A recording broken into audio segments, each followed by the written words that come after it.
Hi, this is the stick tutorial. You'll be doing this in Tuesday's class, or at least attempting it. Have a go. We've done 2 out of 3. You'll be doing the third one on Tuesday. Enjoy. So we're starting with a planar poly, and we're just going to rotate that 90 so it fits nicely on the grid. And we're just going to stretch it out a bit and scale it up to 20 there. Notice that there's quite a few polys on this plane. We don't really need them, so what we're going to do is I'll just put it just slightly above the grid at just 0.1 on the z-axis.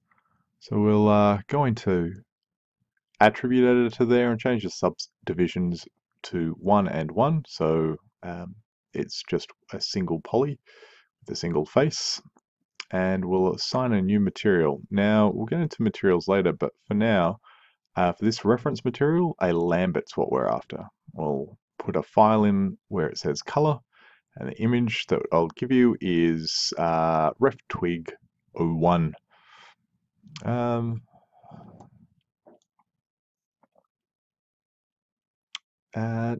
what we'll do is we'll turn it on, I think pressing 5, 6, sorry, 6, we'll put it on a textured display so we can see the image, and we'll set the transparency to roughly 50%. It doesn't need to be exact, it's just a reference image, and we're going to be modeling over the top of it. We go into the layer editor and create a new layer from selected, then we hit the box a couple of times until it goes to R for reference. Now if we click off it, we'll notice that it's no longer selectable. And that means that we can start modeling over the top of it without being worried of an accidental selection. We'll put in a cube, which is a really great tool to start modeling with for a twig.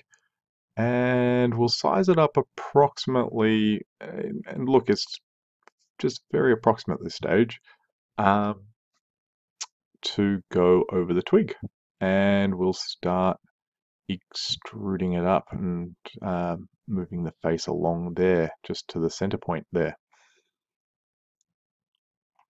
So at this center point here, we're going to hit Control E, which is extrude, and we're going to have, I guess, a second set of faces um, push through to become the main twig, and the secondary part of the twig will make by hitting mesh tools and insert edge loop there in the hotbox. So we'll start by creating some polys that we can then extrude and then create this secondary branch from this twig.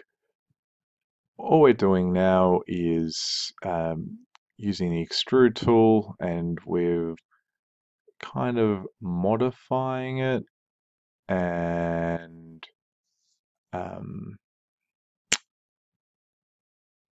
just manipulating it with the scale and the translate tools, and we're trying to get it to roughly follow the curvature of that secondary branch.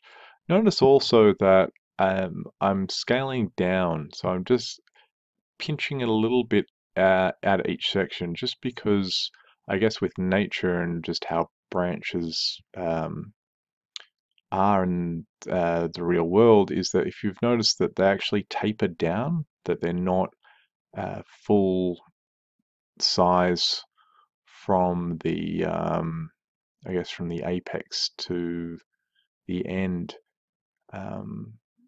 Certain mechanical properties associated with that, but we won't go into that. We're just interested in aesthetics at the moment, and we're kind of going to give these branches a little bit of a wiggly look. So we're just adding some more edge loops there, just so we can kind of get it to look a little bit more like a branch. I guess the one thing in nature is that there's very rare that you see any straight lines, so it's just something to keep in your mind, or in the back of your mind rather, when you're doing this. So with this twig, we're tapering and we're trying to kind of give it a little bit of a bend here and there. Just adding a little bit more control. You can see here as I've hit 3 to smooth it out that you've still got those bulbous ends that we're just trying to clean up there. And yeah, it's starting to look pretty good. Just going to move get some of the faces around and just try and get it a little bit more looking like a twig.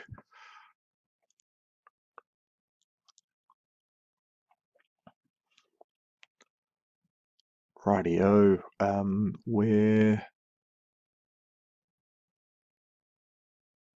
Yeah, just keep tweaking it. All these minor adjustments just add to the realism of nature. Nature, again, like I said, doesn't have really any straight lines.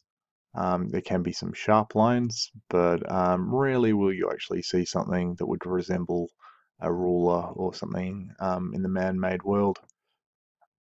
Now we're just gonna insert a few edge loops here and there just to, I guess, clean up the geometry in a sense if it's looking a little bit funky.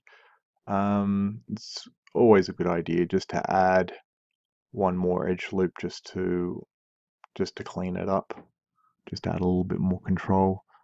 I say this a lot, sort of a bit in class.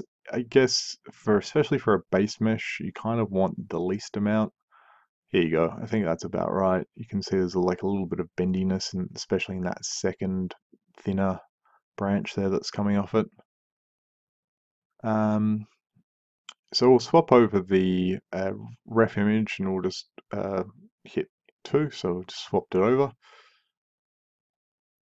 And again, we'll just hit reference there. Yeah, just getting back to the previous point is that, yeah, you want, especially for a base mesh, because we're going to import this into Mudbox, you want to have the minimum amount of polys.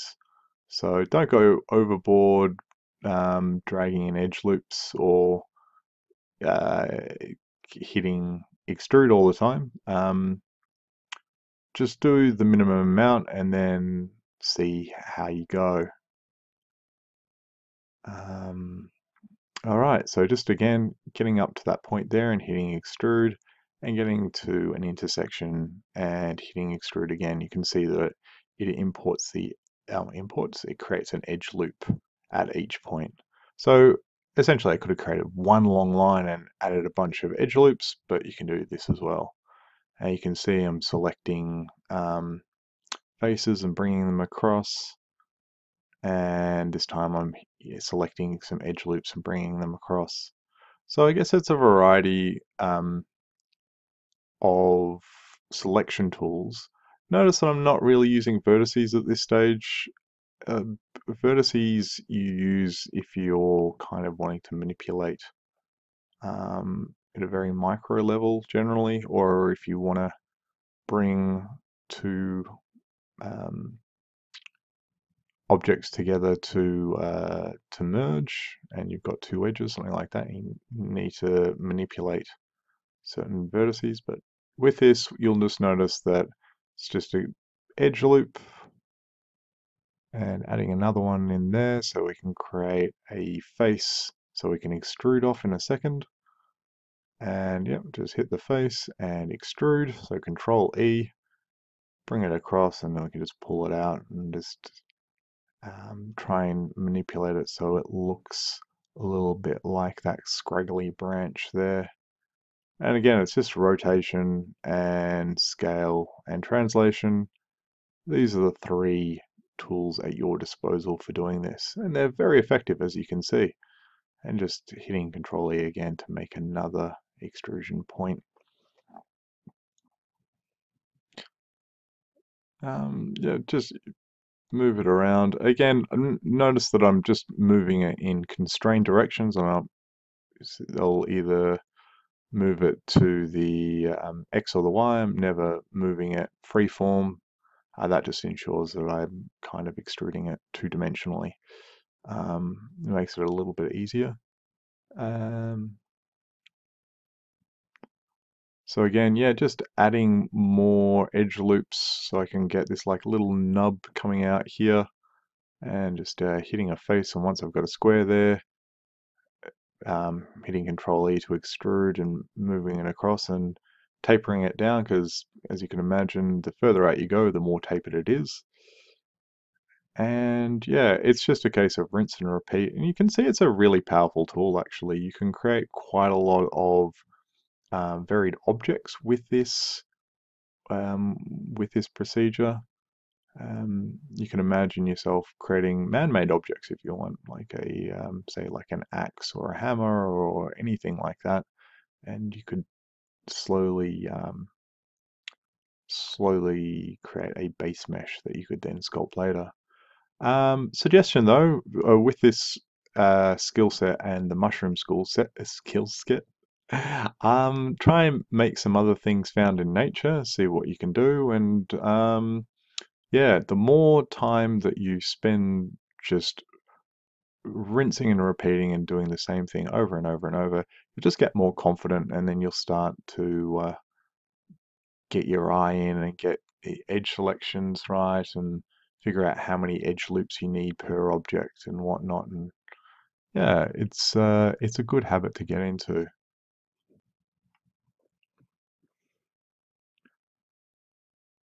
Yeah, and again, just with the nubs there, just adding an edge loop just at the end, just so it will be nice and flat. I don't like it being too bulbous because in reality, nature, you don't tend to see anything with that sort of curvature, but you could see a twig with a nice clean snap on it. Also, it makes it a lot easier when you're bringing it into Mudbox and it's nice and clean, and then you can create whatever you like there. Not so easy if it's bulbous. So as you can start seeing here, trying to make it look a little bit like nature. I think we're done. Um, we're going to put the you can see there, just a little quick inspection, you can see how it's nice and tapered on the end there. It's got that little nub, which we can texture and sculpt in Mudbox later on. On Tuesday, I'm going to get you to open another file, which I won't include on Canvas. It's going to be this one here, which is reference 3 twig. You can have a look at it. It's a little bit more craggly. Um, you should be capable of doing that. So if you find something like that on the internet and you just want to practice at home, um, yeah, it's probably worth noting to keep whatever textures you have at say a 1024 or 512 pixel, and always keep them square, which is what you need to do, and import them as you just saw before. But yeah, have a go, like I suggested with the mushroom, 5 or 6, or as many as you like. Just make a few twigs, maybe import a couple, just do a image search and find twigs, and then crop it out as a square, and you should have a few of these twigs that you should be able to make relatively easily. A lot of it is just 1 or 2 or 3 simple steps repeated. It's really, as you saw there, it was just edge loop and extrude, and yeah, just using the manipulators from there on in. So realistically, three tools, and I guess where you want to get to is just so you can intuitively make objects like that, especially objects with simple extrusions and things of that nature. Because as you can see, you can get a pretty reasonable base mesh out in just a few minutes. So the more time that you spend in Maya doing this, the easier it will be. and the more competent and confident you'll be, which is what this is all about. So yeah, have a go with those. Do a few. Um, Spend maybe a couple of hours on them, see how you go, and maybe import a couple of twigs yourself from an image search. Just making sure that you import them at going to Photoshop or whatever your image editing software is, and make them a 512 or a 1024 square, and then import them as Lamberts there. Anyway, best of luck with that, and I'll see you on Tuesday.